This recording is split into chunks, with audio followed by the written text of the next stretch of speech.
Assalamualaikum warahmatullahi wabarakatuh. Alhamdulillah wasyukrulillah, amma ba'du.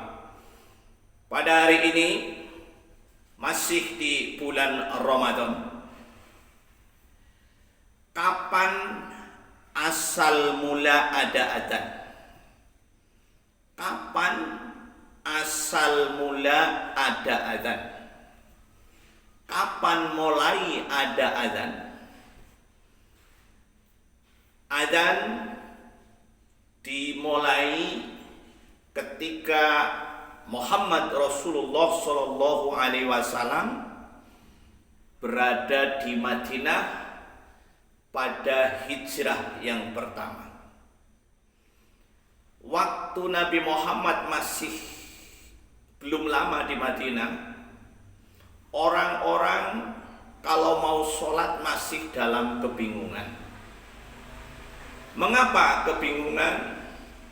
Sementara dengan perkembangan waktu, hari demi hari, minggu demi minggu, bulan demi bulan, tahun demi tahun, Islam mulai berkembang, yang masuk Islam mulai banyak, sehingga penduduk yang Islam bukan hanya yang sekedar di sekitar masjid yang dekat, tapi mulai tetangga-tangga yang jauh, mulai ada orang Yahudi yang masuk Islam, Nasrani yang masuk Islam, orang Buddha yang masuk Islam, Majusi yang masuk Islam, sehingga Islam mulai banyak pada saat itu.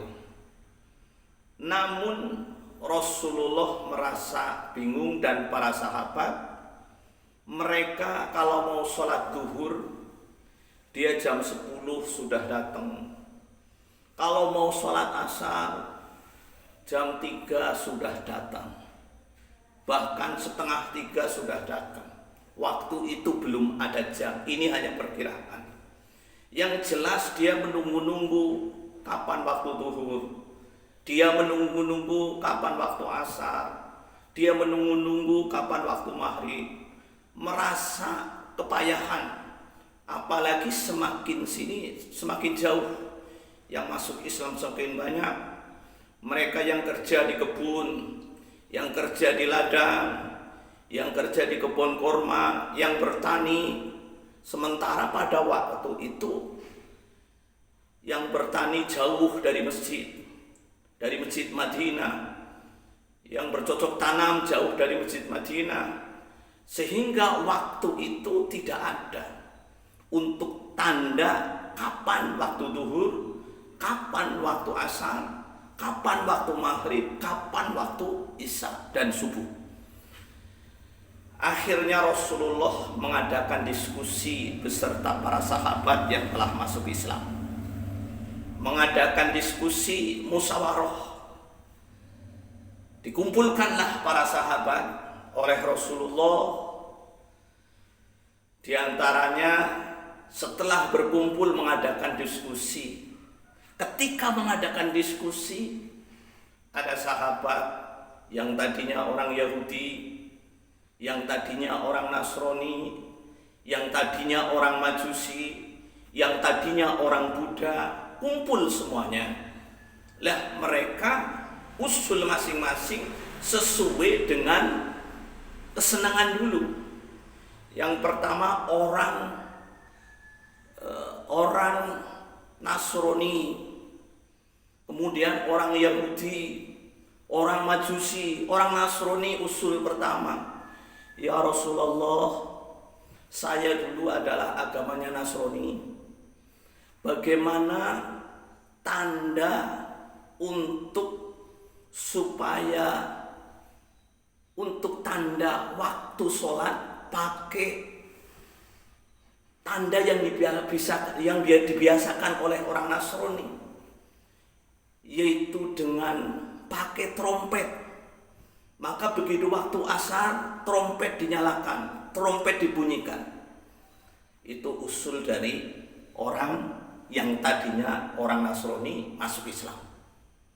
Kemudian ada lagi usul, saya ya Rasulullah, Bagaimana kalau pakai trompet saja?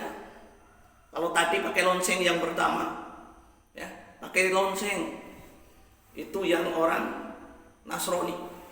Kemudian orang Yahudi usul lagi, ya Rasulullah, jangan pakai lonceng, pakai apa? Pakai trompet. Maka begitu waktu zuhur, trompet dinyalakan, trompet dibunyikan. Makanya supaya orang pada kumpul bahwa ini waktu zuhur, ini waktu asar. Ada lagi yang usul dari orang Majusi, yang dulunya orang Majusi sudah masuk Islam. Ya Rasulullah, saya kepenginnya pakai ini, pakai api, dinyalakan di tempat yang tinggi, bikin sebuah menara. Loh, tiga-tiganya, satu adalah orang Nasrani, yang kedua adalah orang Yahudi, yang ketiga adalah orang Majusi. Itu yang usul kepada Rasulullah ketika diadakan rapat. Namun semuanya itu tidak disetujui oleh Rasulullah. Rasulullah belum yakin bahwa itu benar atau tidak. Setelah itu, di pagi harinya setelah hari kemarin menjalankan diskusi, mengadakan rapat, tahu-tahu ada sahabat yang namanya Abdullah bin Zaid. Sahabat Nabi, ya Rasulullah, sesungguhnya saya semalam ini arafil manam. Saya malam tidur kemudian mimpi. Mimpi apa? Ya Rasulullah, ketika saya mimpi di dalam tidur, ada orang pakaian gamis yang hijau. Kemudian dia sambil membawa trompet. Terus saya mau membeli itu. Ketika saya membeli ditanya, mau buat apa kamu orang Islam?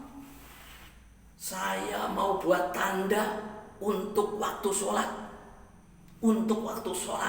Jadi nanti ketika waktu sholat datang, trompet akan saya bunyikan, trompet akan saya tiup. Ini kata Abdullah bin Zaid dalam mimpinya.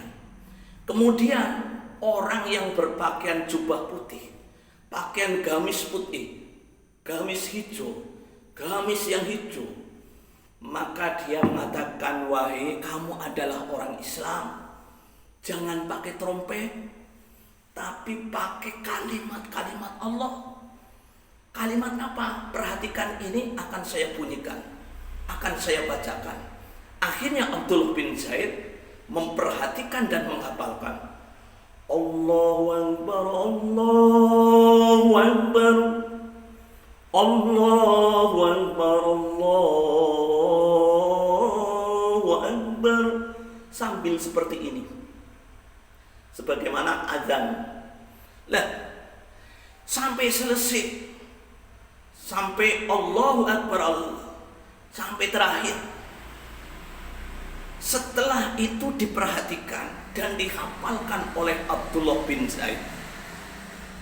Setelah dia sudah berulang kali diajarkan oleh orang yang pakai jubah, dia hafal, terus kemudian dia bangun dari tidurnya. Ketika dia bangun dari tidurnya, masih ingat itu kalimat-kalimat azan itu.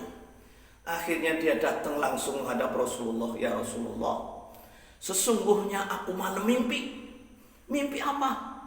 Mimpi kata orang semalam yang pakai jubah putih, yang pakai jubah hijau, dia mengatakan, saya disuruh pakai kalimat ini. Tadinya saya mau beli trompet, tapi dia menjawab, kamu orang Islam gak boleh pakai trompet. Pakailah kalimat-kalimat Allah ini. Allahu Akbar, Allahu Akbar, Allahu Akbar, Allahu Akbar.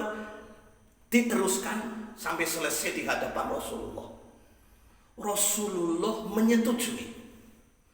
Kemudian Umar bin Khattab datang dan ikut mendengarkan Oh, kalimat yang dibaca itu, ya Rasulullah, saya juga mimpi yang sama dengan Abdullah bin Zaid, sama seperti itu.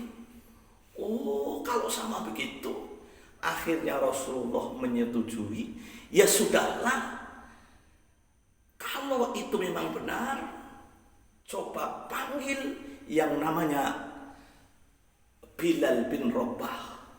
Ketika itu Bilal bin Rabah dipanggil oleh Rasulullah, menghadap di hadapan Rasulullah, suruh diajari oleh Abdullah bin Zaid. Abdullah bin Zaid mengajari kepada Bilal yang suaranya bagus, yang suaranya tinggi, tegang, semarak. Akhirnya betul menggunakan kalimat itu sampai hafal. Mulai saat itu Rasulullah menyuruh Bilal untuk adzan ketika datangnya waktu sholat. Itu di Bilal yang pertama kali adzan.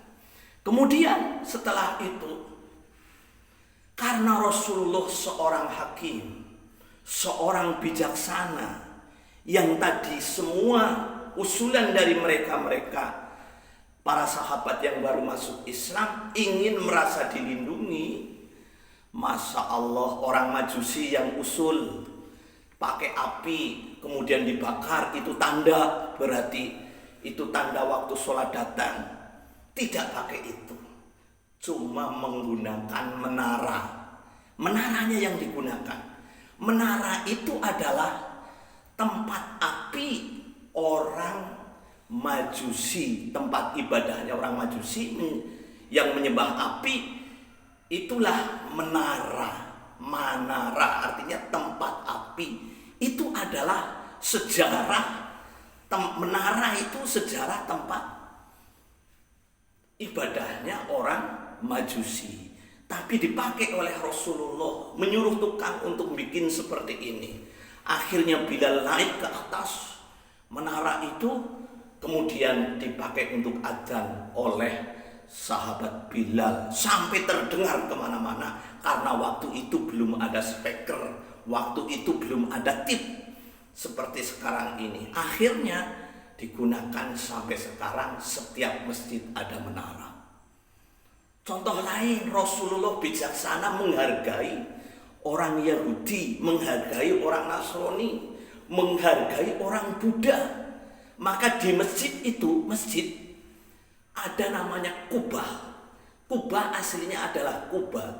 Kubah adalah tempat ibadah kuil. Apa itu? Tempat ibadahnya orang Buddha. Karena waktu itu yang masuk Islam juga banyak orang Buddha yang masuk Islam. Akhirnya Rasulullah menghargai kepada mereka, ya sudah membuat masjid. Masjidnya ada kubahnya. Kubah atau Kubah sekarang itu aslinya adalah dari tempat ibadahnya orang Buddha, atau yang disebut dengan Vara, ya, kuil, tempat ibadahnya. Jadi Kubah itu diambil dari Yahudi, dari orang Buddha, sedangkan menara itu diambil dari orang tempat ibadahnya orang Majusi. Inilah Rasulullah dalam berdakwah tidak menyinggung kepada mereka, justru malah dikombinasikan. Yang sekarang ada menara aslinya adalah dari Majusi, Kubah ada aslinya dari kuil atau tempat ibadahnya orang Buddha. Ini barangkali mudah-mudahan bermanfaat, mengetahui sejarah asal usulnya adzan. Yang waktu di Mekah belum ada adzan, di Madinah pada waktu itu juga belum ada adzan, sehingga ini asal usul adzan hasil daripada mimpi Abdullah bin Zaid, kemudian disetujui oleh Rasulullah Shallallahu Alaihi Wasallam. Barakallahu li wa lakum, wallahu yahdi ila rasyad. Mudah-mudahan bermanfaat. Assalamualaikum warahmatullahi wabarakatuh.